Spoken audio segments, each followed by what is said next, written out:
Ho, ho, ho, ho. Day 6 of the Advent of Code. Today we are racing toy boats. It reminds me of a place in Italy called Pizzighettone where they do the snail race, and until today I would have thought that is the most boring race ever. But this year, the Advent of Code managed to make something even better than that. So let's go and win some races. Okay, part 1. So the input file here gives us 3 races. The first race takes 7 milliseconds and the current record is 9 millimeters. The second race takes 15 milliseconds and the current record is 40 millimeters, and so on for the third race. Now, what we need to do is that we need to beat each record. Now, the race works as follows. So there are 2 phases. The first phase, we keep a button on our boat pressed for as long as we want. And our boat will gain a speed equals to the amount of seconds we press the button for. So for example, in the first race, we can press the button for 0 milliseconds, which gives us our boat a speed of 0 millimeters per millisecond, which means that we will sail for 0 millimeters. Or we could press the button for 1 millisecond and then have a speed of 1 millimeter per millisecond. So we will sail for 6 remaining milliseconds, which means 6 millimeters. So on and so forth. And we need to find, for each race, all of the possible ways which we can win the race for, how many combinations pretty much, and then combine all of these combinations with a multiplication. So let's see how it's done. So we pretty much parse the times and distances into slices of integers. That's pretty simple, nothing strange here. And then we go into the solve function. Now, the solve function works as follows. We loop through each race and we extract, we extract the time and the distance. Then, by playing with the numbers a bit, we actually find out that the total distance our boat will sail equals the amount of time for the race minus the time we press the button for times the amount of time we press the button for.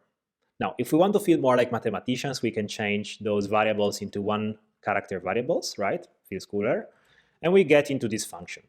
Now, if we consider the amount of time we press the button for as our x variable, and we solve this multiplication here, we find out that actually this is a parabola with the vertex at the top.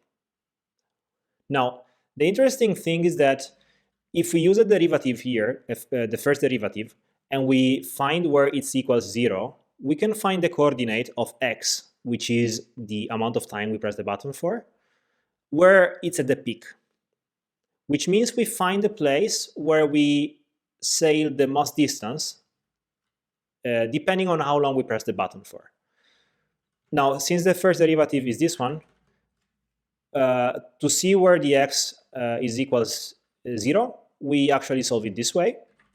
So then we know that the maximum distance we sail is when the time is divided by 2, right? So with this knowledge in place, it's pretty easy to solve because we check if the maximum distance is above the record, which has to be, otherwise we wouldn't solve part 1 of the Advent of Code.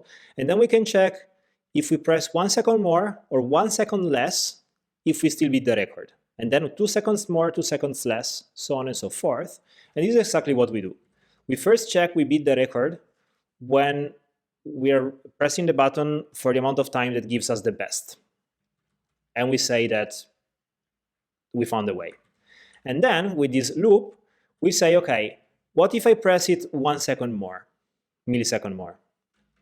What if I press it 1 millisecond less? So on and so forth. And then when I get to a point where we are not winning anymore because we are moving away from the top, from the best, we just break the for loop.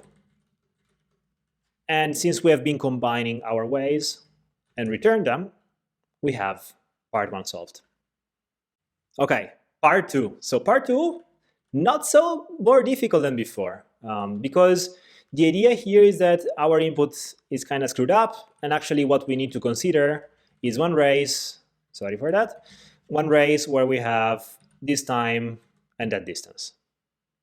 And this is pretty much the same thing as we've been doing before, because our algorithm is quick enough, because we're using math, because we're cool. So what we do is that we just make sure that when we are parsing, we combine all of those numbers together.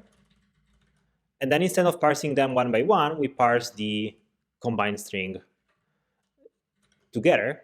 And we just pass one element arrays to our solve function. And that's pretty much it. And that is day 6 of the Advent of Code. Math is cool, huh?